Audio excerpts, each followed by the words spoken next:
తిరుమలలో స్వయంగా స్వామివారే కొలువై ఉన్నారని చెప్పడానికి ఇదొక నిదర్శనం. 1979లో ఒకసారి విపరీతమైన కరువు వచ్చింది. అది ఎంత భయంకరమైన కరువు అంటే కేవలం కొన్ని రోజులకు సరిపడా నీళ్లు మాత్రమే కొండపై ఉన్నాయి. ఒకవేళ నీళ్లు రాకపోతే భక్తులను ఆపేసి కొండపై తలుపులు మూసేయాల్సిన పరిస్థితి ఏర్పడింది. అయితే అప్పుడు తిరుమల యొక్క చీఫ్ ఎగ్జిక్యూటివ్ ఆఫీసర్ గా పనిచేసేది పివిఆర్కే ప్రసాద్ గారు ఈ కరువుకి శాస్త్రాల్లో ఏమైనా పరిష్కారం ఉంటుందా అని ఆలోచించి తిరుమలలో పెద్ద వేద పండితుడైన ఉప్పలూరి గణపతి శాస్త్రిని కలిశారు. అప్పుడు గణపతి శాస్త్రి గారు ఒక యాగం గురించి చెప్పారు. ఆ యాగం ఎన్నో శతాబ్దాలుగా తిరుమలలో నీటి కొరత వచ్చినప్పుడు చేసేవారు. అదే వారణ యాగం. పివిఆర్కే గారు ఎన్నిసార్లు ఆ యాగానికి సిద్ధం చేసినా ఏదో ఒక కారణం చేత ఆ యాగం నిలిచిపోయేది. దాంతో ఆయనకి ఏం చేయాలో తోచక స్వామివారి ముందుకెళ్లి ఈ సమస్యకి నువ్వే పరిష్కారం చెప్పాలని కన్నీరు పెట్టుకుంటారు. ఆ రోజు రాత్రి యథావిధిగా స్వామివారి గుడి తలుపులు మూశారు. విచిత్రంగా ఆ రోజు రాత్రి తిరుమల మొత్తం గంటలు వాటంతటవే మోగుతున్న శబ్దం వినిపించింది.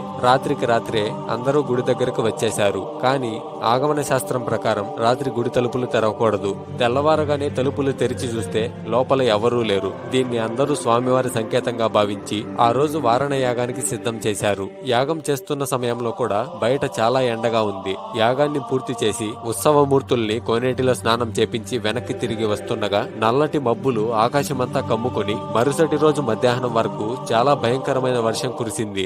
స్వామి, ఇది నీ దర్శనం, ఇది నిదర్శనం. ఓం నమో నారాయణాయ. Download ShareChat.